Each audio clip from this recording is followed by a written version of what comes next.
right, here we go, turning down the music, changing audio settings, so now you all will be heard. I know our audience has a pet peeve of me announcing all this as I do it, but that's how it's going. All right, and with that, I think we should be live, I think we should be seen and heard. So hello and welcome to episode 12 of Laughing Into the Void. I'm your host, Tom, and co-hosting with me, as always, is the lovely Rosalind Paris. You can watch our... You can watch our previous broadcasts on the District Comedy YouTube and Facebook channels or listen to them on most podcast platforms. If you enjoy the stream, please consider making a donation of any size at district-comedy.live. Alternatively, like, share, and subscribe to our stuff, as that also helps. I just want people to see our beautiful show. But here with us today, I am so excited. We have Erin Mohr. Erin is an LA-based comedian who is also transgender, and you can find out more about her on her website at erinmohr.com or follow her on Instagram, Facebook, Twitter at Erin Mohr Comedy. Thank you so much for being with us today. Hi.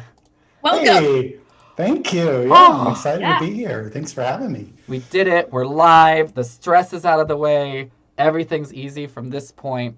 I'm so happy to have you here. Also because, you're on the good side of the time difference right now, correct?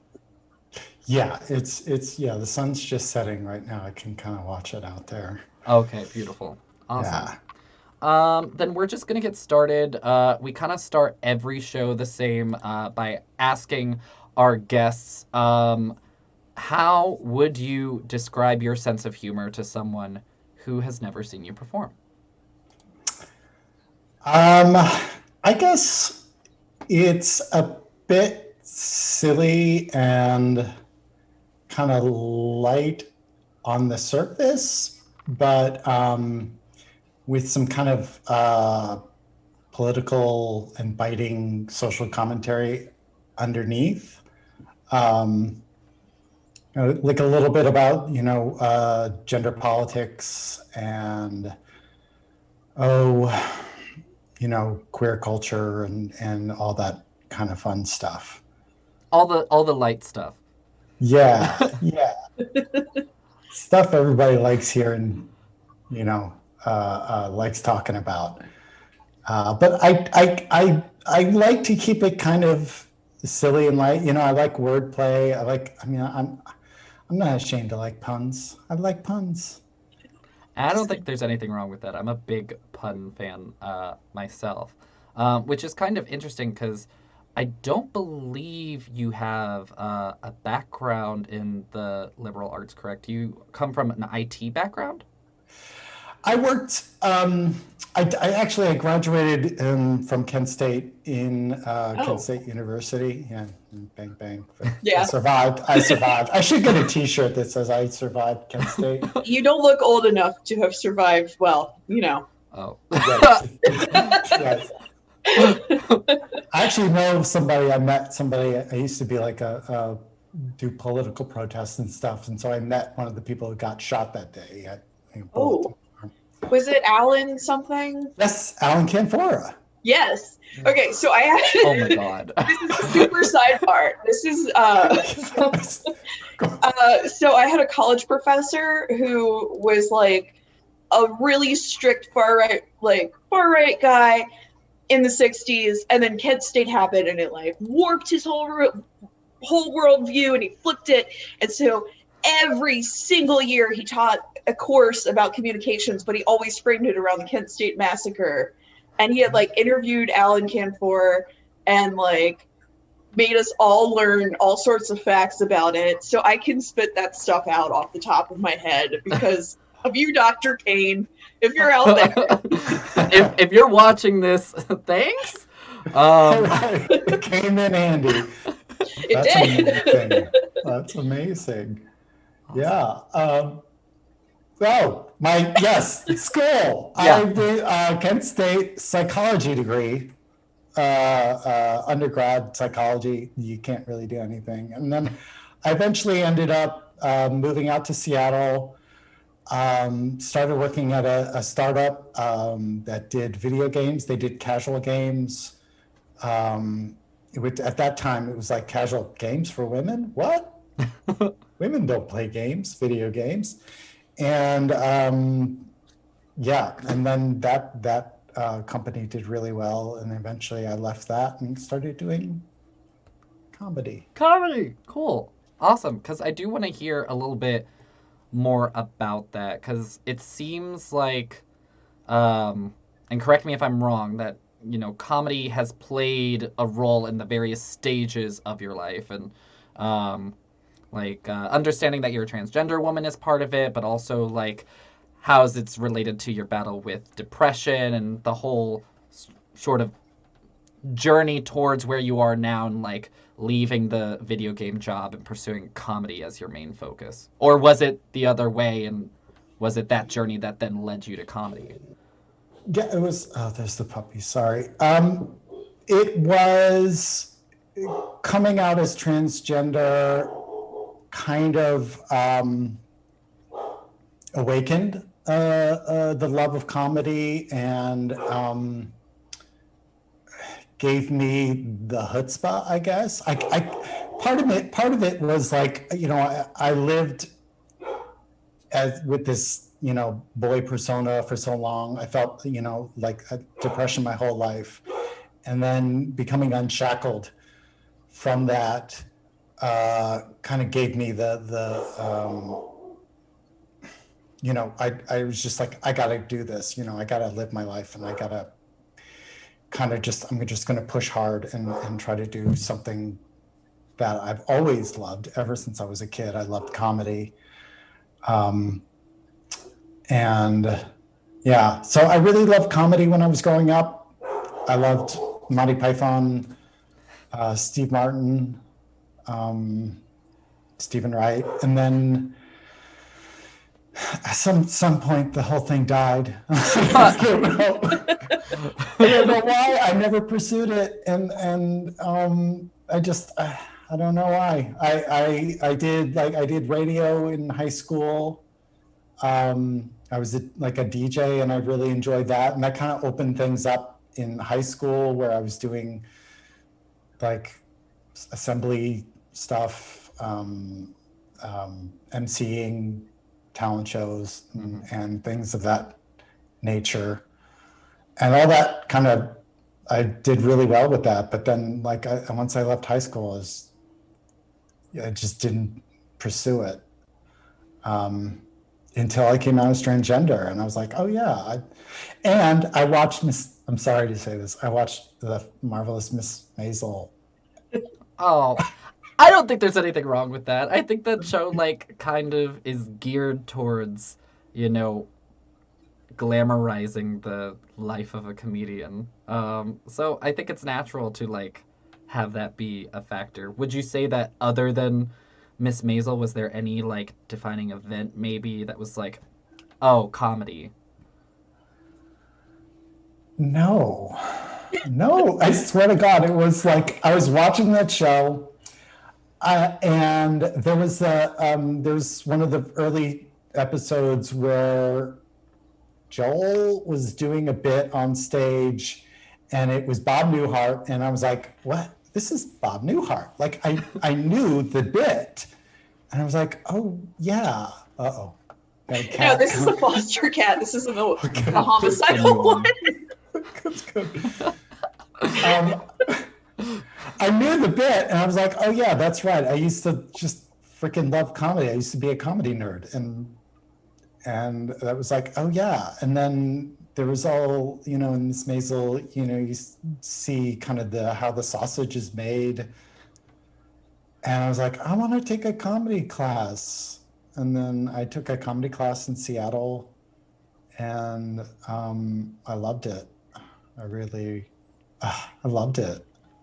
That's awesome. From day one, I remember seeing the microphone on the stand in front of the class, and I'm like, I'm going to sit up there and talk into that microphone. Just like a real comedian. Well, let me ask you too, how long have you been kind of pursuing comedy for? Or I guess that would be how long ago was the class? 2.5 years ago. Okay. Awesome. Yeah. But it kind of makes a lot of sense to me, though, the timing of everything with your journey, because I have found personally that, with the character Mrs. Maisel and just, the various comedians that I've met who I find funny or I find have been more successful, one of the things that they all have in common is like you have to be very sure of your identity and your point of view and like your voice. So that kind of uh, seems Kind like of it a, would be relevant, you know? yeah, yeah. I'll take that as a compliment. Thank you. Oh, it totally was. Yeah, I kind of feel like, I mean, comedy, like we've talked before about like comedy with other female comedians, like that we've talked to about comedy kind of being a boys' club, but also being on stage is in some ways the great equalizer because you're so vulnerable up there that like it just takes a certain like push within yourself to get up there, you know, and like I don't know, I feel like once you become comfortable with yourself, it's a lot easier to go up there, even if it's like, I mean, like with when we had Desiree Walsh on, she talked about like, oh, you know, I walked in and it seemed like all these guys were all best friends. They were talking to each other and stuff. And I felt really intimidated. And then she went on stage and just started making fun of them for being walkies because she's a wheelchair user. Oh, And nice. it was that was good. So it's kind of cool to see how kind of that vulnerability also gives you strength, I guess. I don't know. Yeah, I mean, if you let it all out and you're just like, here's this, and I don't know, make you can poke fun of yourself or not or whatever. You're presenting it to everybody and you're making that choice. So that's empowering. Yeah. So if anybody, I don't know, makes fun of you, pokes fun of you, it's, I don't know. I guess then it hurts because it's actually you. But I don't know. There's something to it. Well, it's like, yeah, I think it's also weird because it's like I was initially very much the same train of thought as Roz, where it's like anytime like I didn't do like a ton of stand up before like Zoom comedy became a thing, but like when I did, I was like very much like, oh my God, this makes me feel so vulnerable. But then I think it was like this last summer I was talking to somebody and they really kind of like opened my eyes to this. Like it's also, very empowering and just like anytime you're put in a situation like that where it's like you have been given 100% of the attention of the people in the room to say whatever you want to say, and all you have to do with that is make them laugh, and that's just like I didn't realize it at the time, but like looking back on it, like wow, that's actually like a really powerful thing, and like also something that's like got to be careful, like telling jokes, and it's like, okay, can I say this about this person, and like, because you're only telling one side of a story, um, which I Right, think right. is just like, Yeah, it's a powerful thing, and Yeah. it can be used for evil, I guess, if you want. yeah, Yeah. Uh, yeah, because you are presenting your side, and there's only one side to that story, your perspective. yeah. Yeah. It's like might as well be given a speech at a rally. I'm getting into politics, is what I'm trying to say. Vote for Oh me. boy. Oh boy. No, that's Brooks's thing. But okay. So I'll move on to the next question. Um, it seems like influenced by your journey, you've kind of branded yourself around your identity as a trans woman. So, what are some of the main challenges, if any, that you have encountered because of this in your comedy? And have there been any benefits? What would they be? Yeah, I have, well, there's no getting around it, right? Like I do need to get that out there that I'm a trans person. I start every set, hi, I'm Erin Mohr, I'm a trans woman, because it needs to get said. But I do focus a lot of my comedy on that. I hope that it's like a jumping off point for other things, like the gender politics and whatnot. And I guess limiting wise, I guess it does limit myself to only talking about that, though I never really feel like I am limited in that way. I love talking about transgender stuff. I only transitioned 4 years ago. I started taking hormones June of 2017. So it's all I'm still processing. I mean, there's just so much change that happened or that has happened and is continuing to happen. I'm still processing it. So this is kind of part of my journey, to use that kind of overused word. It's kind of a way for me to process all this stuff and figure it out and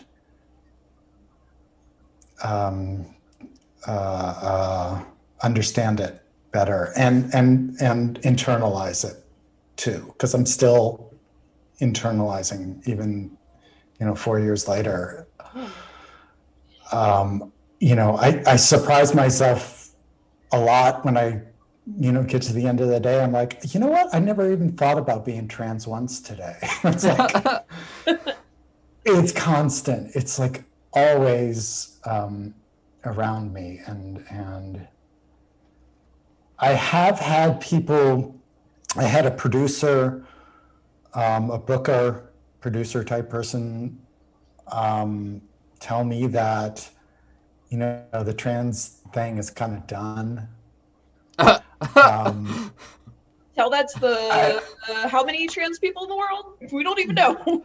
I know. There's kids. There's still the bathroom debate. There's still kids who can't, play on their soccer team. All this stuff that's still going on. So I don't know how it's done, but whatever. Well, it's kind of, once again, not the psychotic cat. This is the foster cat. Sick cat.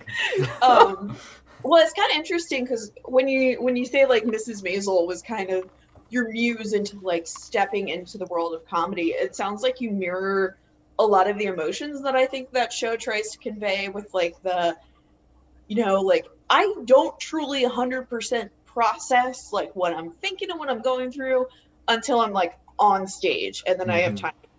Oh yeah, totally. She does. I mean, that's like how she started, right? Like she just got up there and spewed out what was on her mind.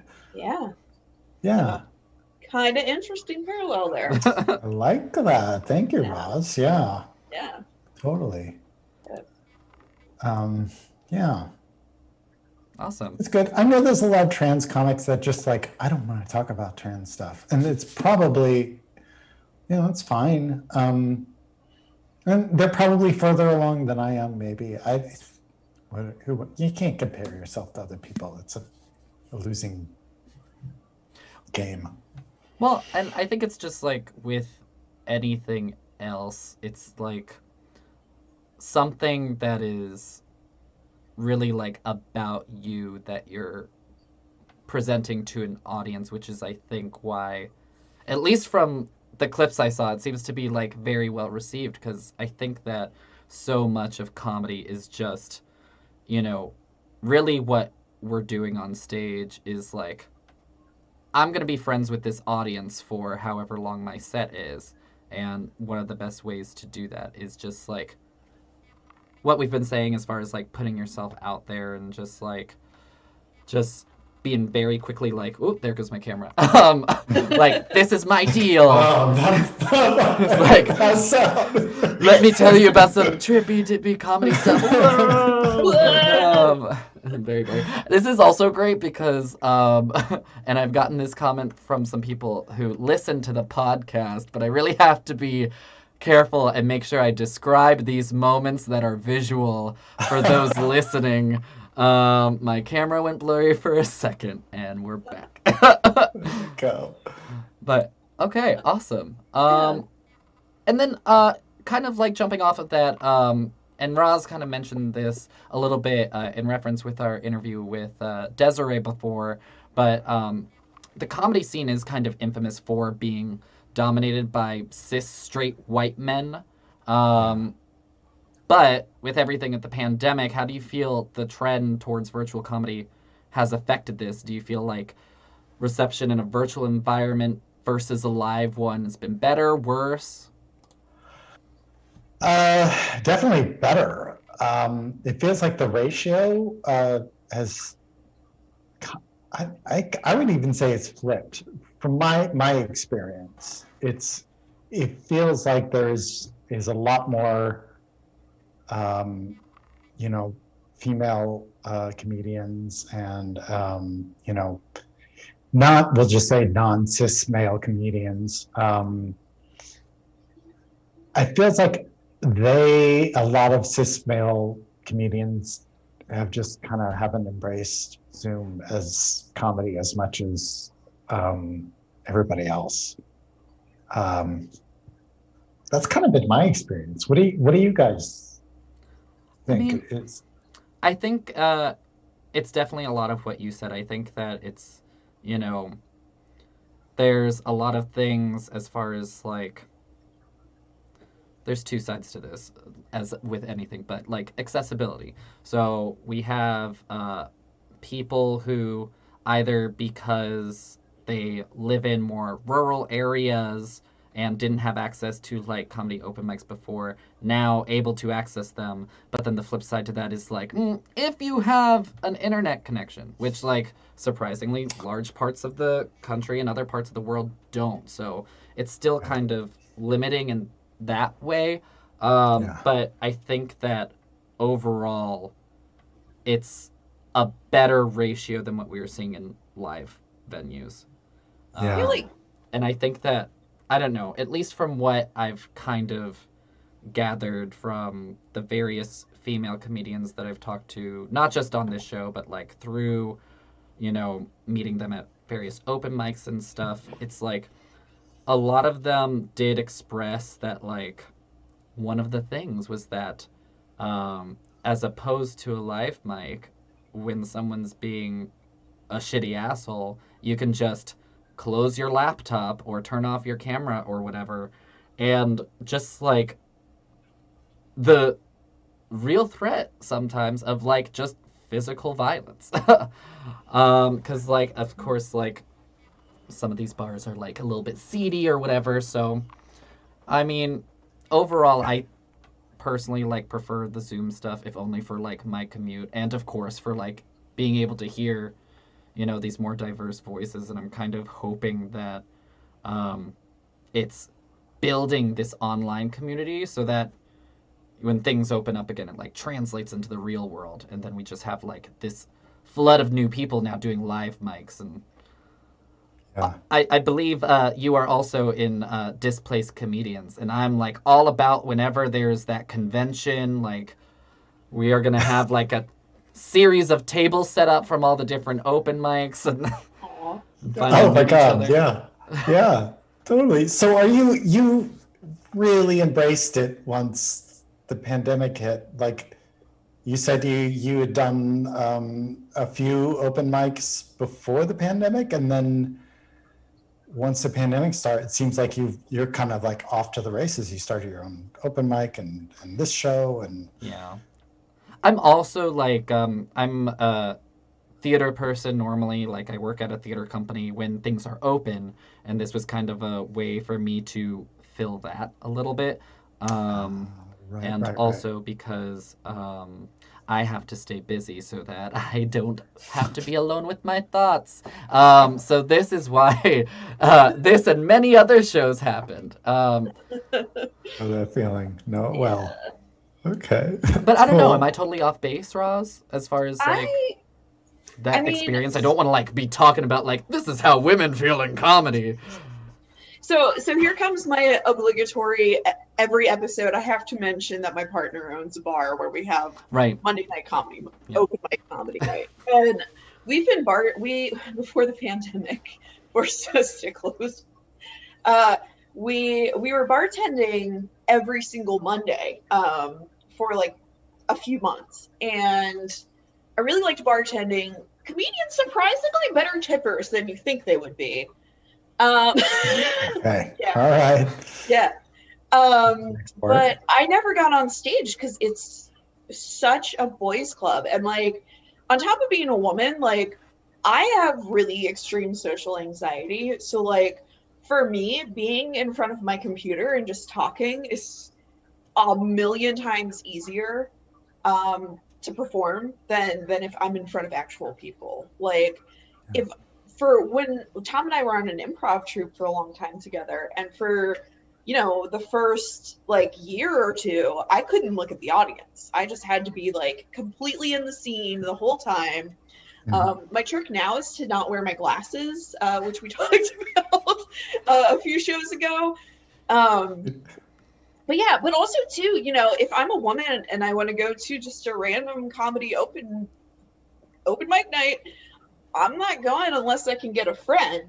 And from bartending those, I can tell there are plenty of dudes that feel comfortable enough to go there by themselves, sip a soda for 5 hours, and then go on last, and they feel like they did a good job. So I do think there's that gap there that doesn't exist when Zoom is in the picture.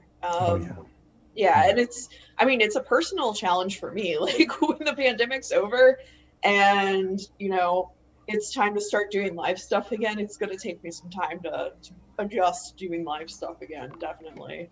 Yeah. I have done a few open mics where I've been the only woman in the room, and it's gone from uncomfortable to scary, feeling, I had one where it was this very small room. I had about five guys in the room, and they all wanted to run their transgender jokes by me. A bunch of 5 cis dudes all running their jokes by me. Is this okay? Is all right? Is that okay to say that? And they weren't, but I felt so unsafe. I was like, yeah, it's okay. Yeah. And I walked out of there. I went in my car and I was in tears because I felt like, God, I should have told those guys that those jokes weren't right and you should treat transgender women better. But I was just so scared. Yeah. I just wanted to get the fuck out of there. We all I know I fantasize like going back to times and like dudes were shitty to me. Like, I'm in the shower and I'm like, and I'm gonna, next time this happens, I'm gonna punch him in the face and tell him he's a fucking loser. and then like when it happens in person, I'm like, okay, and then I'll go find the closest man that I trust. Like, it's definitely a challenge when you're a woman, and I'm sure particularly a trans woman, to deal with those interactions. I mean, and I think that's a very realistic thing that people don't necessarily talk about in a performing context as much. That there is, like, when your target venue is like a nightclub where people are drinking, then there's an extra barrier there that is kind of like unseen by a lot of people. Yeah, totally. Yeah. But like, I love that story. I totally relate to that. As like another LGBT member, like, I've had that same experience where people are like, is this gay joke okay? And then it's like, yeah, you feel awkward because it's like, then if I don't say that it's okay, then I'm like the comedian that can't take a joke and like being the buzzkill in the room. Totally. Yeah. Oh, so uptight. It's just about, it's just a joke. It's not even about that. And it's like, and then, then you feel guilty afterwards if you don't say anything, because then it's like, I am not doing my community, like I'm doing them a disservice by not Yes. standing up for what I actually believe. And it's just like I'm also trying to like break into the comedy scene and network and make friends. It's like it's a whole hodgepodge of like there's no way you can win, Is let that alone on right? top of the like you're asking me this question in the first place as if I represent the entire community. I am the gay. But you're not Um, the gay spokesman. I thought you were elected last year during the meetings. No, we had to Oh, we had a okay. recount and then it was Oh, I you were think it was James dethroned. Charles or somebody. Called. Yeah. Charles, I don't James know. I was Charles. trying to think of like a thing off the top of my it didn't work out.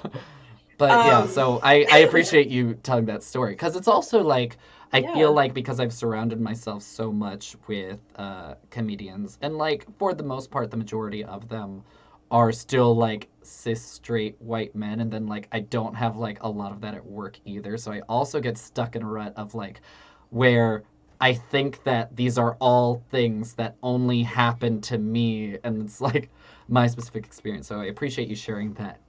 It's not Yeah. just me. No, no, it's not.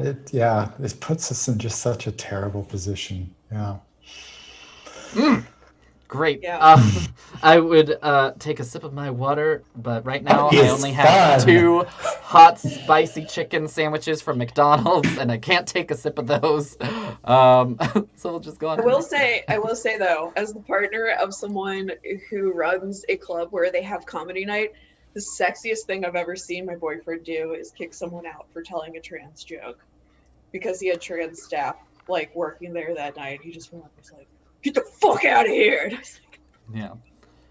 "I'm going Oh, that's home so with good. you." Yeah, I mean, I have mics where I go to. There are mics that I know that are safe, run by people who have done just that, and it's just like, Yeah.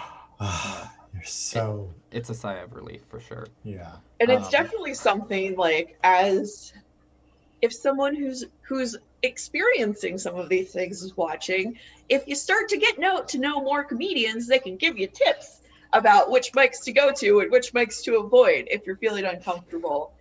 yeah, And 9 times out of 10, if you're not asking a cis het white dude, they'll understand why you're asking. I promise.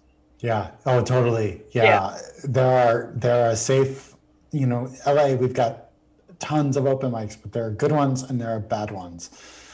And there's no way of knowing unless go or meet somebody and get the lowdown. Totally. If Well, anybody wants to know good mics in LA, go ahead and reach out to me. yeah, I was actually just gonna ask, how would you describe the LA comedy scene? Um, so I know Seattle and I know LA. I'm not like no. I was like 1 year in Seattle and 1 year, 2 years, one real year, one this year. That's That's the all. theme for 2020. I think that's very on point. Years mean nothing anymore. We're all post time now. We just exist in a endless dimension. Yeah. So there are tons. You can do open mic, virtually any time of the day. You can find a place to go and do comedy. It's hard. Generally you have to pay or buy a drink, which sucks. And everybody's jaded. Everybody's really good. Like there were fantastic. I mean, there were really good comedians in Seattle, And they all hate and themselves. yeah, but there were like some really poor comedians. Like people who are just struggling. Or just trying it out and not really taking this. Nothing but the top tier here in LA, and so everybody is. I don't know. It's really hard to like stand out. It's really hard. You don't get the reactions. Everybody's very jaded and very like into their own thing, and so you don't get the feedback that I got up in Seattle. Like I did a couple. I went back to Seattle after being in LA for like a year-ish or 9 months, and I did a show, and the crowd laughed, and I was just like, "Oh my God, let's laugh!" That's like crowd laughing. Oh my! It knocked me back. It literally knocked me back, and yeah. You just gotta let For me, you just gotta adjust your levels, and get a tittering of laughter. Well, that's gonna kill, and everywhere else in LA, not so much. It kind of seems like a good training ground that way, as far as like it being really intense, and then when you go to the rest of the world, you're like, oh man, the ankle weights are off, and now I'm running so fast. Yeah. That's exactly what it feels like. Yeah, I had a lot of people, were like, "Yeah, I don't want to move to LA." I moved to LA after doing comedy. I moved to LA to do comedy after doing comedy in Seattle after 9 months. And I had a lot of people who thought that was, well, I had one person tell me it was fucking stupid. So, because people are like, first you get really good, then you move to LA, and then your career takes off from there. But you can do comedy here. You can get better in LA. I mean, there's lots of people who start off in LA and get really good. So, I don't know. I like it. The weather's good. Which is like a big factor for the live mics, I hear. Yeah, You totally. hear. Yeah, I hear. We'll get out there one day, but okay, that's Oh, you cool. should. You should. Let me know. Well, I remember like I did one open mic live that I felt like I did a really good job at, and it was my first one. I think a lot of it was just like the adrenaline rush of doing it for the first time, and I probably wasn't actually that good. And then the second time, I feel like I just bombed. Which, like, to be fair, it wasn't like too bad relatively. It was like only a room of like 7 people, and like half of them were comics. As is the story with many an open mic. But that was enough to turn me off till this year. So, Yeah, yeah. I bombing hurts, man. well, I can see how like people may be like then intimidated if the LA scene is so intense for like those newbies who may be a little bit discouraged or are like very me epitome like millennial is like if I don't do a good job at it right away, I have to develop a skill, I have to wait, I have to work at it. No, let's go. Let's jump into it right away and already be perfect. But nonetheless, probably if I am shying away from it for those reasons, who knows? Maybe that means LA would be like the best thing for my comedy to get over that. I find that like a lot of the time, following the fear is how you like really overcome something. Yeah, yeah. And there's a ton of really, I mean, you just got to look, and there's a ton of really supportive mics here too. Like there's a women's mic here during normal times that I would go every week. And it was just so supportive. It just felt amazing. I would do my other mics, and that's work, and then go and do the women's mic, and that was fun. And it charged me up so I could go and do the other shitty marks and get the Get you through crap beat out of me, night. and then go back and do it again. Yeah. Have you found that there are any like virtual comedy clubs since, the whole Zoom takeover that kind of give you a similar feeling where it's like, this is my room? I do. I work a lot with flappers in Burbank, and I was That's the one working. that pops up a lot on this show. Yeah. Yeah, I love them. I was doing a lot of their shows before the pandemic, and then afterwards, so I don't know, like a couple, like one every other week or something, averaging maybe. And it's okay. Sometimes we get crowds, sometimes we get 7 people. Crickets. Yeah. I mean, it's okay. I have fun. Yeah. Ish. Cool. It's not the same. It's still not the same. I think it felt that a little bit. You just try to get through it. It's like it's not a live mic though, which is fine. Oh, Which is yeah. fine. It's like we do this for approval. Where's the audience to give us the approval? I know. It's like you give and give and give and then get like little tidbits back and then then you're exhausted and Where everyone's like cameras off and muted because they're not wearing pants and they're screaming at their children or whatever the hell's going on, and you're just like, maybe that joke landed. I was so proud of it. yeah. Maybe no one's laughing because it was really funny, but they're on mute. You know? well, yeah, and I did I did a virtual mic last week where it was actually like a good house, like 50 people who were not comedians just there to watch the show. But then also there was like, I guess for whatever technical reasons, it was like the organization had all the audience members. They could have their cameras on, but mics on mute. And I'm like, it is great to see people laughing, but the sound is really, I don't know what I react to. Yeah, I it's think. messed up. It's it's it's good practice. Like it's a good Mm-hmm. because you have to build a certain confidence in every joke that you don't really have to have in a live setting because you tell the joke and immediately you get the laughter. But with Zoom, you have to wait. You have to give each joke a second and hope and pray that it lands. So it gives you like it feels like to me you have to believe in that joke that it's going to land and you just go and let it go and then move on to the next one. Yeah.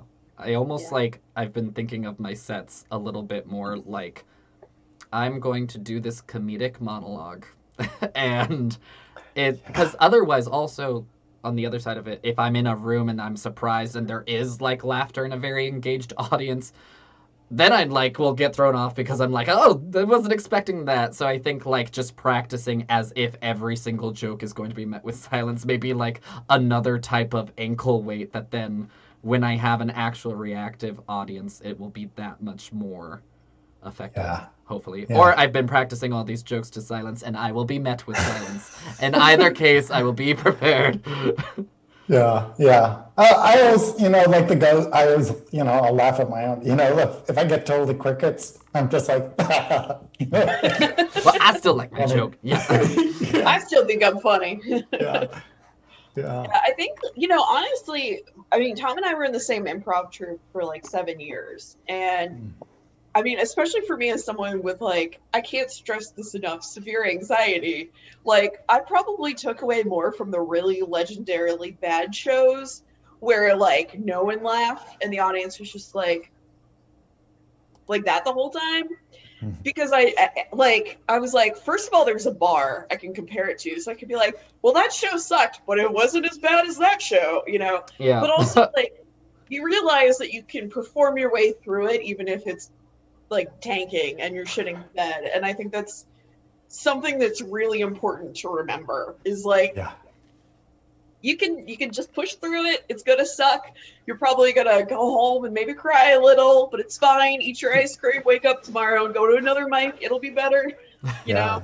yeah, yeah. Absolutely. Yeah, that whole performing through it, and learning it's not the end of the world. Like you'll survive. Yeah.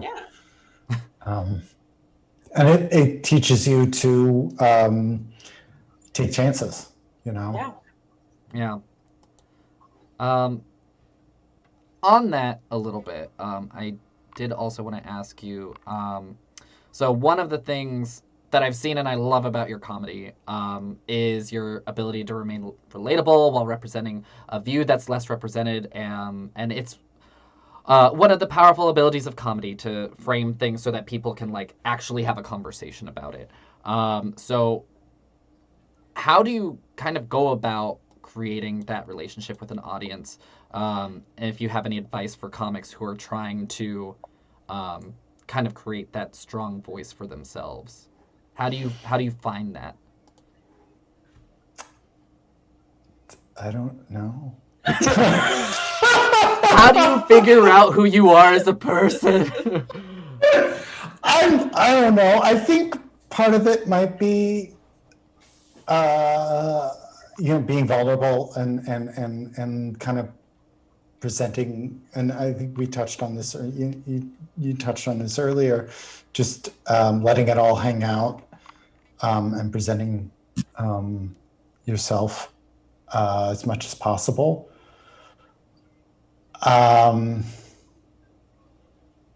I don't know. Part of it might be because I'm old and I care a lot less. Like that's my advice. Get old. Get old. Yeah. Stop Just get caring. old. Just stop giving a fuck. Like, I don't know. I spent so much of my life worrying about what this looked like, my facade, and putting on this mask that wasn't me. I think that has got to be part of it. Mm-hmm. It was so freeing to finally be myself that I want to share it with everybody. I think. I just want to show off everything, just expose myself to the world. just do it. Well, I'll ask you this then too.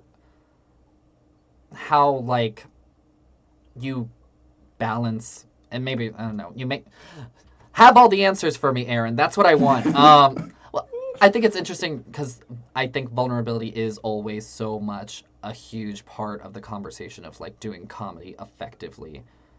But then like on the opposite side of that spectrum, like some of my favorite comics are the ones who are like big into doing the character stuff. And I wonder then like, the balance of like either finding vulnerability in your character or like how much of it is like a mask and, doing that while still being able to connect with them on a real level. Because I still think that has to be an essential part of it. But now that I start talking, I'm also like, that wasn't really a question. I just took a class not too long ago, and it was about developing a persona. And part of that class was essentially like name an aspect of your persona that somebody would like to see changed in you, or like just name an aspect of your persona that is bad. And that is your comic persona. And I think might be a little bit what you're looking at, because if you're mining that awfulness about yourself, you're being vulnerable, and you're developing like a persona. It's a way to it's your point of view. It's your Yeah. It's like yeah. a layer of self-awareness too, mixed with like maybe like a little bit of exaggeration. Yeah. Exaggerate the horrible things about myself and I'll be fine. Right. I can I've been writing a little bit more about like kind of developing a little bit more of like I'm stuck on myself kind of persona, where I'm just like, totally vain, which isn't kind of really me, but it is, but it isn't, I don't know if I'm going to keep going in that vein, but it's been fun. I don't know. Yeah. I mean, I know there have been jokes that I've written that I'm like, oh God, I don't know if I can do this. It's just it's so raw, it's so close to me, that I don't know if I can do it. And I haven't done it. But there have been some that I'm just like, fuck it. Let's just do it. Let's just take it to this one mic that I know everybody loves, that all my friends show up at. Mm-hmm. And I think that's really how I've gotten to be more vulnerable, is just trying it, doing the open mics with my friends and putting it out there. And when it works, it works. I keep doing it. Yeah. And I think, it's another point of like how important, comedy is not just for like the giving a platform for all voices, but also just like the place that they have in and the role that they have in society as like builders of community. Just because they're kind of like little watering holes for people to like hang out. It's hard Yeah. making friends as an adult. Comedy clubs was like the only thing. Yeah. And I know. having that environment to grow and like be safe about it is definitely, I think, an element, necessary part. Yeah, totally. Okay. Then going into that, I'm trying to like smoothly transition as we get into our last couple of questions. But is there anything you'd like to talk about, or is there anything you want audiences to know about you before we move on to the final question? I don't. That's like the most open-ended question we could possibly. It was meant to be. I was like, I feel like I always dominate the conversation, and I'm like, I worry like after the fact that I'm like, did my guest even get to talk about what they wanted to talk about, or did I just like shove questions out the whole time? Yeah, no, that's great. That's great. I do. I guess I do a weekly show with a couple friends of mine, a couple of comedian friends of mine, and Frog Valley is the name of the show, and it's fun, and we're silly, and we kind of do improv stuff, and then we do sets, and then that's it. So look for it on YouTube and Facebook. YouTube? That's my plug. I'm doing my best to plug here. I'm probably You're good. terrible job. I'll take a shot at it on our outro too. It was called Frog Valley. Frog Valley. Yeah, I live in the valley. One of the other girls lives in Frogtown. Are those neighborhoods? Yeah. I just had to double check. It's like it sounded from context they were Valley Girl. That's one of the most important pop culture experiences of my life. Oh yeah, now that you say Valley Girl, that makes sense. I hadn't heard the frog one before. You're the Valley Girl. Oh my God. Okay then, but then that brings us to our last question we ask every comic. This could be an opportunity to plug more too, but it's what's up next for you? Both the stuff that's coming up soon, but then also like, do you have any long-term goals in respect for your comedy career? Like, what is the ultimate like dream with comedy? Upcoming, I've got a headlining show this Saturday at Flappers. Really excited about that. It's my second headlining show ever at a comedy club. And what's the easiest way to see you headline Flappers? The easiest way to find that would be go to my website. And there's a calendar on my website. Erinmohr.com, ERINMOHR.com. And tickets are available. And hey, if you buy a ticket, I will send you a snazzy sticker. I saw them. They look so good. Do you have one by any chance on you? Yeah, I'll send you one if you send me your mailing address. Hell yeah. And yeah, show the audience. Doesn't that look so good? Ah, that's awesome. You also have like such a professional website. I'm like, goals, marketing goals. One day. And like the matching canvas logo behind you on the shelf also looks very cool. I love it. So buy a ticket, send me, follow me on one of the social networks. Yes, and get a sticker. And DM me your address and I'll send you a sticker for free. Yay! Awesome.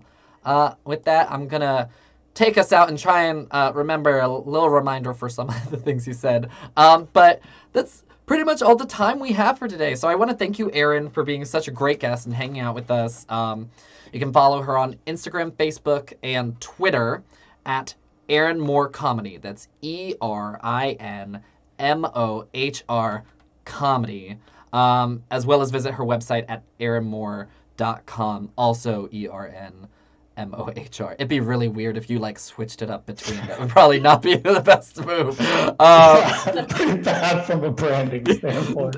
Not the best, but like as a bit, I guess I'd respect it. It's very Andy Kaufman. But yeah, Frog Valley was on Wednesdays, correct? Saturdays. Saturdays at 5 p.m. Pacific. So Saturdays at 5 p.m. Pacific, we got Frog Valley, and then Pacific. also, Pacific? Pacific, 8 p.m. Eastern. 8 p.m. Eastern. It's Right. 3 hours, whatever that math is. And then headlining for Flapper Show on Saturday. And you can also, if you enjoyed the stream, consider making a donation or following us on social media. And you can find the links to those in the episode description.